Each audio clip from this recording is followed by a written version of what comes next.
नमस्कार, मी दीपक पळसुले। आज एका वेगळ्या विषयावर आणि एका वेगळ्या गोष्टीवर माहिती देण्यासाठी हा व्हिडिओ करतो आहे। आणि हाच वर्धापन दिन पाहता पंतप्रधान नरेंद्र मोदींनी हर घर तिरंगा या एका अभियानाची घोषणा केलेली आहे। घरोघरी तिरंगा फडकवा असं आवाहन पंतप्रधान मोदींनी केलेलं आहे। पण ही मोहीम राबवत असताना, आपण घरोघरी तिरंगा फडकवत असताना काही गोष्टी या आपल्याला लक्षात घ्यायला हव्यात। त्याच्यासाठीचे तिरंगा फडकवतानाचे काही नियम आहेत। ध्वजसंहिता यासाठी आहे। ही ध्वजसंहिता नेमकी काय आहे, त्याचे नियम नेमके काय आहेत, हे आपण सगळ्यांनी लक्षात ठेवणं अतिशय गरजेचं आहे। आणि यासाठी या गोष्टी आवर्जून लक्षात ठेवा। पहिली गोष्ट म्हणजे तिरंगा फडकवताना केशरी रंग हा वरच्या बाजूलाच राहील याची खातरजमा करून घ्या।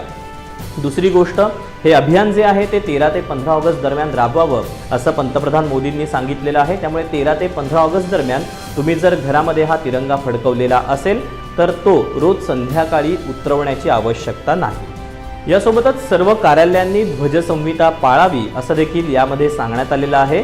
तिरंगा झेंडा उतरवताना आपण सगळ्यांनी सन्मानपूर्वक पद्धतीनं तो उतरवायला हवा। घरोघरी लावण्यात आलेले जे झेंडे आहेत ते अभियान काळ संपल्यानंतर प्रत्येकानं सन्मानानं सुरक्षित ठिकाणी ठेवावेत, त्याची हेळसांड करता कामा नये।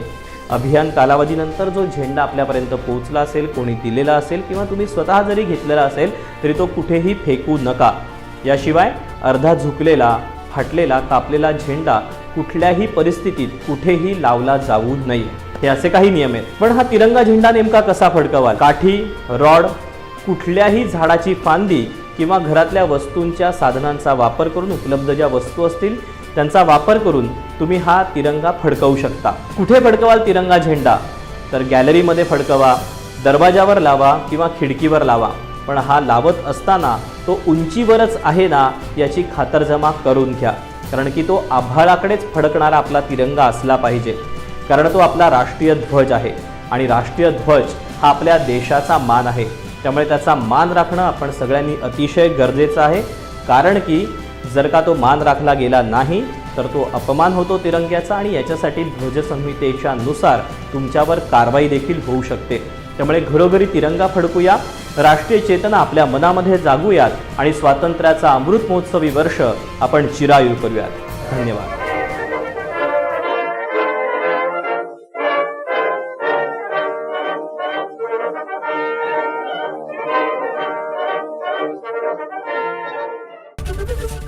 एबीपी माझा, उघडा डोळे बघा नीट।